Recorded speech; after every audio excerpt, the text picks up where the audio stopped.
ہم اپنا آج کا سبق شروع کرتے ہیں۔ اعوذ باللہ من الشیطان الرجیم، بسم اللہ الرحمن الرحیم۔ ان اگر یشاء اللہ چاہیں،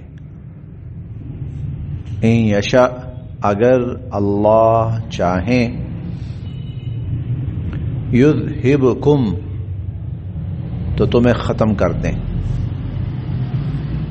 تمہیں ختم کر دیں، تمہیں مٹا دیں، تمہیں فنا کر دیں۔ ایھا الناس، اے لوگو، ویأتی اور لے آئیں، بآخرین اوروں کو، ویأتی بآخرین اوروں کو اللہ تعالی لے آئیں۔ ان یشاء یذہبکم ایھا الناس، اے لوگو اگر اللہ چاہیں تمہیں لے جائیں، تمہیں ختم کر دیں، تمہیں مٹا دیں۔ ویأتی بآخرین اور تمہاری جگہ اوروں کو لے آئیں۔ وکانا اور ہیں، اللہ تعالی علی ذالک اس بات پر، قدیرا قادر۔ وکان ذالک علی اللہ قدیرا، اور وکان اللہ علی ذالک قدیرا، اور اللہ تعالی اس بات پر پوری قدرت رکھنے والے ہیں۔ پچھلی آیت میں تھا نا کہ 3 دفعہ یہ بات دہرائی گئی، زمین و آسمان کا مالک ہے اللہ۔ اگر تم اس کا کفر کرو گے، اس کے ساتھ ناشکری کرو گے، اس کے احکامات کا انکار کرو گے، تو اسے کوئی فرق نہیں پڑنے والا، بلکہ وہ تو اس درجے کی قدرت رکھتا ہے، چاہے تو تمہیں ختم کر دے۔ اور یہ بات صرف کہنے کی حد تک نہیں ہے، بلکہ اس کے پیچھے ہزارہا سال اور 20 قوموں کا انجام موجود ہے، تاریخ موجود ہے۔ واقعتاً ایسا ہوا کہ اللہ تعالیٰ پوری قوم کو ختم فرما دیا۔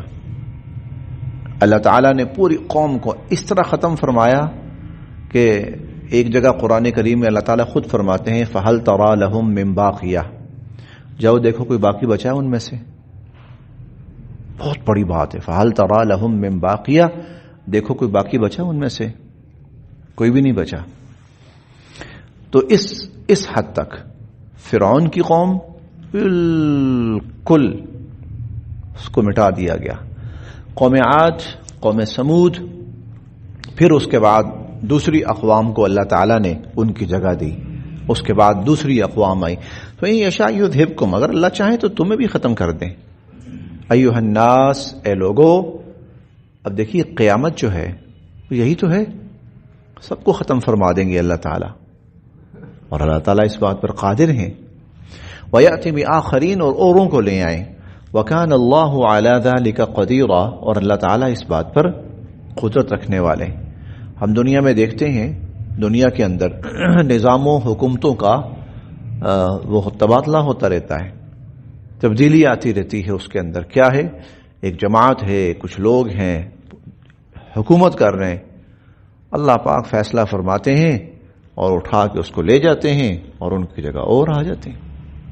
وَيَأْتِ بِآخَرِينَ، من کانا، جو یریدو چاہتا ہو، ثواب بدلہ اور فائدہ، الدنیا دنیا کا، من کانا یرید ثواب الدنیا، جو دنیا کا فائدہ چاہتا ہو، فعند اللہ، تو اللہ کے پاس تو ثواب الدنیا، دنیا کا بھی فائدہ ہے، والآخرہ، اور آخرت کا بھی فائدہ ہے۔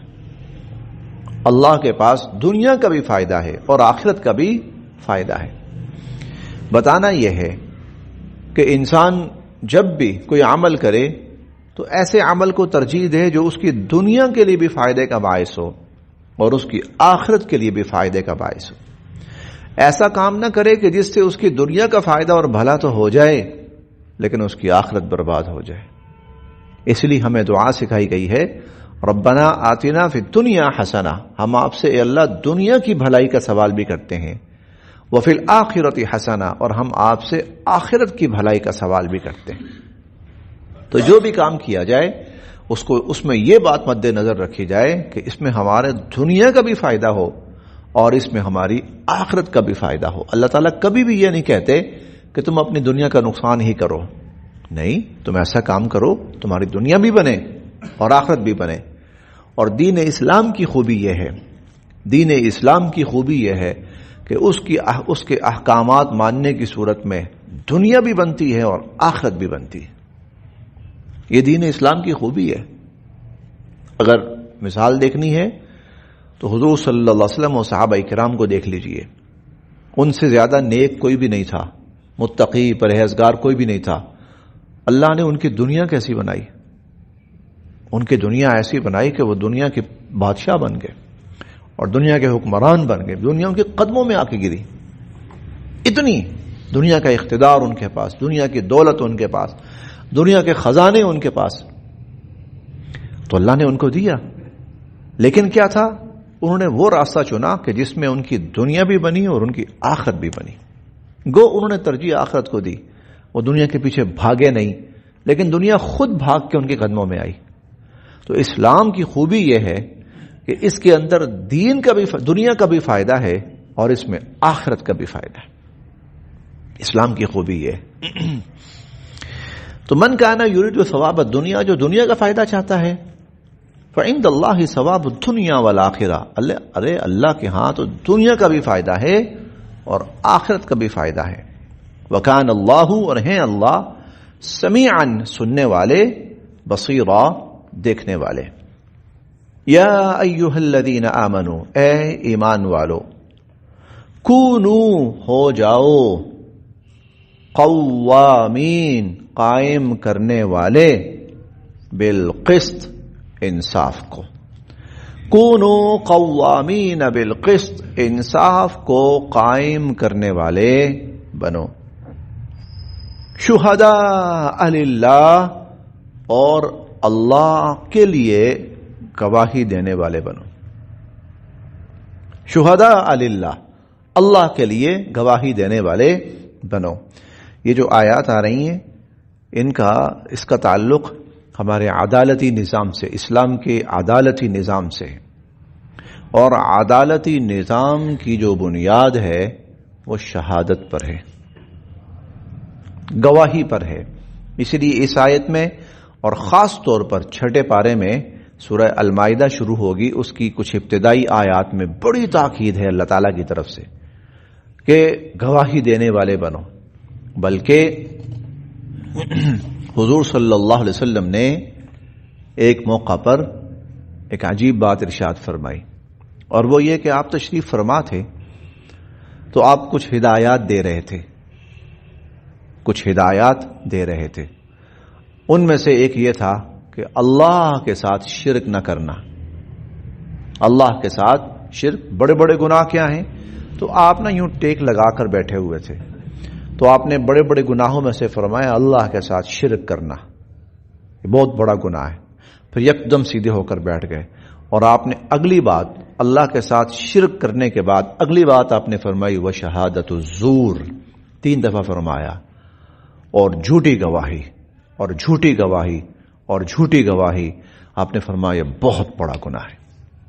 شرک کے بعد اس کو آپ نے بیان فرمایا کہ، اور وہ بھی پورے اہتمام کے ساتھ، اس اہتمام کے ساتھ کہ اس کو پوری، کیونکہ عدالتی جو نظام ہے، صحیح معنوں میں جو عدالتی نظام ہے، اس کی بنیاد گواہی پر ہے، شہادت پر ہے.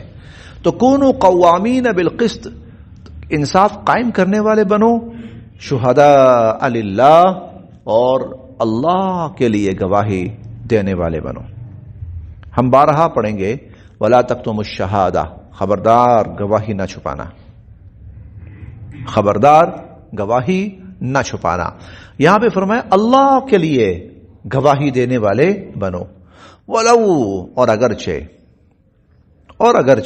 علی، وہ گواہی خلاف ہو، انفسکم، خود تمہاری اپنی جانوں کی، وہ گواہی خود تمہارے اپنے خلاف ہی کیوں نہ ہو، اوil والدین، یا وہ والدین کے خلاف ہی کیوں نہ ہو، تمہارے والدین کے خلاف ہی کیوں نہ پڑتی ہو وہ گواہی، والاقربین، اور چاہے وہ قریبی رشتہ داروں کے خلاف ہی کیوں نہ جاتی ہو،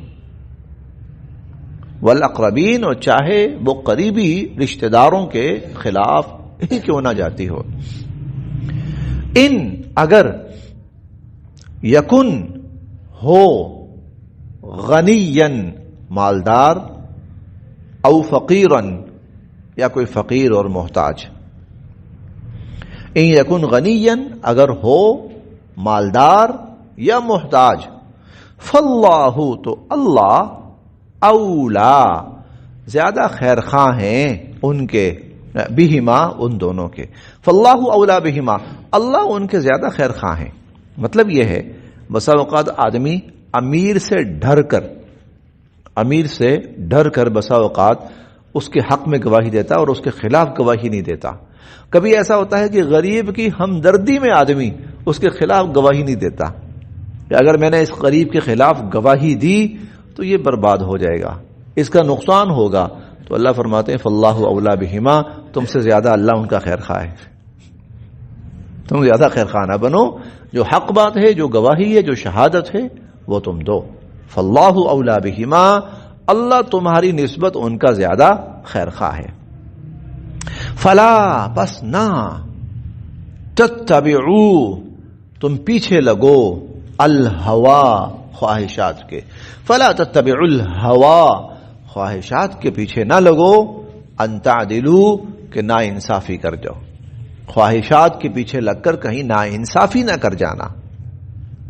وَإِن، اور اگر، تلوو، تم گواہی کو توڑ مروڑ کے پیش کرو گے، وَإِن تلوو، اور اگر تم گواہی کو توڑ مروڑ کے پیش کرو گے، او، یا، تعرضو، اس سے جان بچاؤ گے، اعراض کرنا، جان بچانا، یا تو اگر اس سے جان بچاؤ گے، فإن اللہ، تو بے شک اللہ تعالی، کانا، ہے، بما تعملون، جو کچھ تم کرتے ہو، خبیرہ، اس سے باخبر، تو پھر جو کچھ تم کر رہے ہو نا اللہ کو اس سب کی خبر ہے۔ وَإِن تَلْوُوا، اور اگر تم اس کو توڑ مروڑ کے پیش کرو گے، او تعرضوا، یا اس سے جان چھڑاؤ گے، فإن اللہ کان بما تعملون خبیرا، تو جو کچھ تم کر رہے ہو اللہ تعالیٰ اس سے باخبر ہیں۔ یا ایھا الذین آمنوا آمنوا باللہ ورسولہ، اے ایمان والو ایمان لاؤ اللہ پر، ورسولہ، اور اس کے رسول صلی اللہ علیہ وسلم پر، والکتاب، اور اس کتاب پر، الذی، جو، نزل، اللہ نے نازل فرمائی، علی رسولہ، اپنے رسول پر صلی اللہ علیہ وسلم، والکتاب، اور ان کتابوں پر، الذی، جو، انزل، اللہ نے نازل کی، من قبل، اس سے پہلے، والکتاب الذی انزل من قبل، اور ان کتابوں پر بھی ایمان لاؤ جو اللہ نے اس سے پہلے نازل کی۔ پھر دیکھتے ہیں، یا ایھا الذین آمنوا، اے ایمان والو، آمنوا باللہ ورسولہ، ایمان لاؤ اللہ پر اور اس کے رسول پر، والکتاب الذی، اور اس کتاب پر، نزل علی رسولہ، جو اللہ نے اپنے رسول پر نازل کی، والکتاب الذی انزل من قبل، اور اس کتاب پر جو اللہ نے اس سے پہلے نازل کی۔ اب یہاں آیت کا آغاز ہی اس سے ہے، اے ایمان والو، اور آگے ہے کہ ایمان لاؤ، تو ایمان والے تو وہ پہلے ہی ہیں۔ اب اس کے دو مطلب ہیں اور دونوں اپنی جگہ بالکل ٹھیک ہیں۔ پہلا مطلب یہ ہے، بہت سے لوگ بات تو کرتے ہیں کہ ہاں ٹھیک ہے ہم ایمان والے ہیں، لیکن ان کا طرز عمل بالکل ایمان کے اور اسلام کے خلاف ہوتا ہے۔ دعویٰ ضرور ہے، نعرہ ضرور ہے اسلام کا، ایمان کا، لیکن اگر کردار دیکھا جائے تو وہ ایمان اور ان کا عمل جو ہے وہ اسلام اور ایمان کے خلاف ہے۔ تو اگر تم دعویٰ کر رہے ہو تو پھر اس کو ثابت بھی کرو. اے وہ لوگو جو ایمان کی بات کر رہے ہو وہ ایمان کا مظاہرہ بھی کرو. پھر جو اسلام کی بات کر رہے ہو تو پھر اسلام کا عملی مظاہرہ بھی کرو. یا ایھا الذین آمنوا آمنوا باللہ، ایک مطلب یہ ہے. دوسرے اس سے مراد وہ لوگ جو اس معاشرے میں بھی تھے اور قیامت تک ایسے لوگ رہتے ہیں کہ جن کا ظاہر اور باطن بالکل خلاف ہوتا ہے، جن کو منافق کہا جاتا ہے، جو ایمان کی بات کرتے ہیں، جو کلمے کی بات کرتے ہیں. تو اللہ تعالیٰ ان کو بھی مخاطب کر رہے ہیں اس میں کہ تم جو ایمان کی بات کر رہے ہو تو پھر واقعتاً ایمان لاؤ. ایسا نہ ہو کہ تمہارا ایمان صرف زبان کی نوک پر ہو اور تمہارا دل اس کو تسلیم کرنے کے لیے تیار نہیں ہے. یا ایھا الذین آمنوا، اے ایمان والو، آمنوا باللہ ورسولہ، ایمان لاؤ اللہ پر، اس کے رسول پر، والکتاب الذی نزل علی رسولہ، اور اس کتاب پر جو اللہ تعالیٰ نے اپنے رسول حضرت محمد صلی اللہ علیہ وسلم پر نازل فرمائی، والکتاب الذی انزل من قبل، اور ان کتابوں پر بھی ایمان لاؤ جو اللہ نے اس سے پہلے نازل کی. ومن یکفر، اب یہ بات قرآن کریم میں بار بار آ رہی ہے کہ جو کتابیں پہلے ان پر بھی ایمان لاؤ. ہوتا کیا تھا؟ ہوتا یہ تھا کہ یہود و نصارہ کی مخالفت میں لوگوں کا ذہن اس چیز کو تسلیم کرنے کے لیے تیار نہیں ہوتا تھا کہ ان کی کتابوں کو مانا جائے. بھئی یہ تو یہودیوں کی کتاب ہے، یہ تو عیسائیوں کی کتاب ہے. تو ذہن میں یہ آتا تھا یہودیوں کی کتاب ہے. تو اللہ تعالیٰ بار بار فرماتے ہیں کتاب ان پر میں نے نازل کی تھی. بے شک وہ یہودی تھے، بے شک وہ عیسائی تھے، بے شک وہ تمہارے بدترین مخالف ہیں، لیکن جو کتاب ان پر اتری ہے نا وہ میری نازل کردہ ہے، وہ ان کی اپنی نہیں ہے. لہذا جو کتاب میں نے نازل کی اس کو مانو، اس پر ایمان لاؤ. باقی یہ ہے کہ جو انہوں نے اپنی طرف سے خرافات کر دی اس کو بے شک نہ مانو، لیکن جو میرا نازل کردہ کلام ہے اس پر ایمان لاؤ. اسی طرح ہمارے سامنے یہ بات تھوڑی سی ذرا محتاط انداز میں کہنے بھی لگا ہوں اور سننی بھی محتاط انداز میں. ہمارے ہاں بسا اوقات یہ ہوتا ہے کہ کوئی دیوبندی مسلک یا کوئی بریلوی مسلک یا کوئی اہل حدیث مسلک، یہ ہمارے معاشرے کے اندر یہ چیزیں موجود ہیں، ان کا وجود ہے. بسا اوقات کوئی ایک فریق اپنی کوئی دلیل پیش کرتا ہے اور وہ دلیل قرآن یا حدیث سے ہوتی ہے. ہم اس دلیل پر عمل کریں یا نہ کریں، احترام کرنا ہے کہ وہ قرآن یا حدیث پیش کر رہے، قرآن یا حدیث پیش کر، ہم نے اس کا احترام کرنا ہے. وہ ہمارا مسلک کے خلاف ہے، ٹھیک ہے، ہم نہیں اس کے طریقے پہ چلتے، ہم نہیں اس کی بات کو، لیکن جو وہ قرآن پیش کرے یا حدیث پیش کرے تو ہمارے لیے یہ جائز نہیں ہے کہ ہم اس کے ساتھ استہزاء کا معاملہ کریں یا کفر اور انکار کا معاملہ کریں کہ میں تو مانتا ہی نہیں اس کو. نہیں. ہاں اس کی تعویل ہو سکتی ہے کہ بھائی ہم اس پر عمل کیوں نہیں کرتے، ہم اس پر عمل کیوں نہیں کرتے، اس کی تعویل ہو سکتی ہے. بھائی اصل میں یہ وجہ ہے کہ بعد میں حضور علیہ الصلوۃ والسلام نے منع فرما دیا تھا، یا بعد کے اندر یہ ہے کہ وہ ایک وقتی ضرورت تھی اس لیے اس چیز کی ضرورت محسوس کی گئی اور اس چیز کو حکم دیا گیا، بعد میں اس کی ضرورت نہیں رہی اس کو چھوڑ دیا. تعویل اس کی ہو سکتی ہے، اور واقعتاً ایسا ہوتا بھی ہے کہ بہت سی چیزیں ایسی تھیں کہ جو حضور علیہ الصلوۃ والسلام نے وقتی طور پر اختیار فرمائی یا مسلمانوں کو وقتی طور پر اس کا حکم دیا گیا، بعد میں وہ چیزیں منسوخ کر دی گئیں. قرآن کریم کے اندر آتا ہے، قرآن کریم کے اندر ایسی کئی چیزیں ہیں جو وقتی طور پر تھی بعد میں منسوخ کر دی گئیں. مثال کے طور پر آپ دیکھیے کہ وراثت کا ابتدائی حکم کچھ اور تھا، وراثت کا ابتدائی حکم کچھ اور تھا، بعد میں اس حکم کو ختم کر دیا گیا. ابتدائی حکم یہ تھا کہ کوئی شخص مرنے سے پہلے وصیت کر جائے کہ بھئی اس کو یہ دینا ہے، اس کو یہ دینا ہے، اس کو یہ دینا ہے، اس کو یہ دینا ہے. وہ جس طرح وصیت کر دے گا اس طرح وہ وراثت تقسیم کی جائے گی. پھر جب مسلمان مکہ سے ہجرت کر کے مدینہ گئے تو پھر مہاجر اور انصاری، پھر یہ ترتیب قائم ہوئی، پھر یہ ترتیب کہ اب مہاجر اور انصاری. پھر اس کے بعد آخری اور حتمی حکم آیا، اور آخری اور حتمی حکم یہ تھا کہ اب جو وراثت ہوگی وہ خونی رشتوں کے اعتبار سے تقسیم ہوگی اور نصیب مفروضہ اللہ کی طرف سے سب کے حصے مقرر کر دیے گئے. یہ اب فائنل حتمی. اسی طرح حضور علیہ الصلوۃ والسلام کی بہت ساری احادیث ایسی ہیں، بہت سارے فرامین ایسے ہیں جو مخصوص وقت کے لیے تھے، بعد میں ان کی ضرورت نہیں رہی ان کی، لیکن ہم حضور کی اس حکم کا انکار نہیں کر سکتے کہ میں مانتا ہی نہیں اس کو کہ یہ اللہ کے نبی کی بات ہے، یا میں اس کو مانتا ہی نہیں ہوں.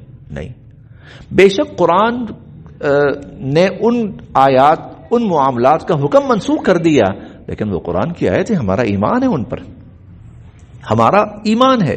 اسی طرح جو پچھلی کتابیں اللہ فرماتے ہیں بے شک وہ یہودی بن گئے، بعد میں عیسائی بن گئے، نصارہ بن گئے، لیکن کتابیں تو میں نے نازل کی ہیں، کتابیں تو میری ہیں، ان کو مانو، ان پر ایمان لاؤ.